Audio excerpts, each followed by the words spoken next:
Tell me, you're an expert when it comes to this topic. There are so many components to this plan. One of them, the plan would raise taxes on businesses by $900 billion. How does the administration think that this is a good idea coming out of a major health crisis?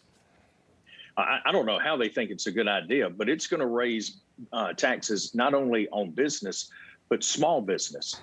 Our innovators, our job creators, the real heart and soul of our economy is about to be gutted by the Democrats' tax plan. And not only that, but they're coming after middle America, working class folks that are out there every day trying to do the right thing, provide for their families. The Democrats have demonstrated that they are at war with work. They're not at war with terrorism in Afghanistan. They are at war with work here in America. It's a sharp divide about how we see the world. We believe that America should be the most competitive place in the world to do business, that our small business and our innovators should be at a competitive advantage around the globe, and that our workers should be at a competitive advantage around the globe.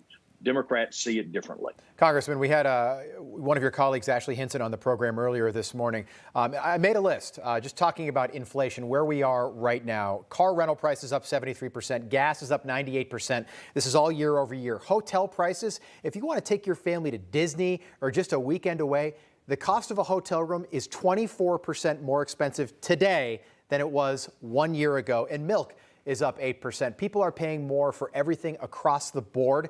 At what point do you think this is going to start to affect people when they are running for re-election, like, say, the midterms 15 months from now?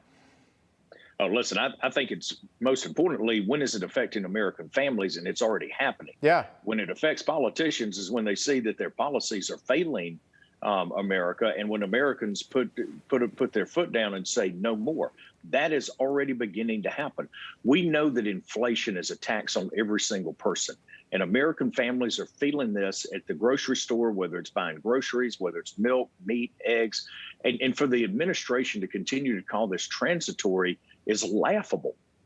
Listen, this has set in, it's affecting American families. And their response is to spend more money, drive inflation higher, and pay more people to sit on the sidelines and not produce the goods and services that we need. Yeah, people vote with their wallets, though. Hopefully, they do so in November 2022. While I have you, Congressman, I just want to ask you quickly about Secretary of State Antony Blinken's remote testimony. He couldn't make the trip down from the State Department to Capitol Hill to testify yesterday, but he said, and I'm going to play you the soundbite, but he said basically we had no idea that Kabul and the rest of Afghanistan would fall in just 11 days' time. Take a listen.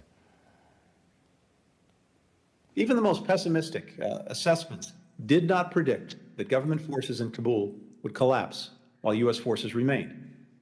As General Milley, the chairman of the Joint Chiefs of Staff, has said, nothing I or anyone else saw indicated a collapse of this army and this government in 11 days.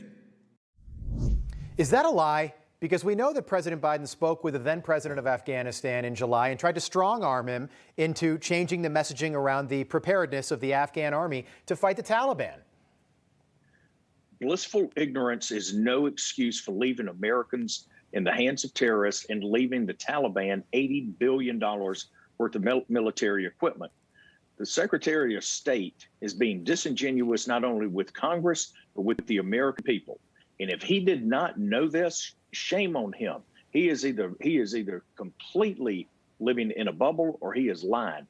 I suspect it's a combination of the two, because the bubble that they live in causes the Democrats to see the world in a very distorted way. It's not reality, and this guy needs to go. He needs to resign. That's well put, sir.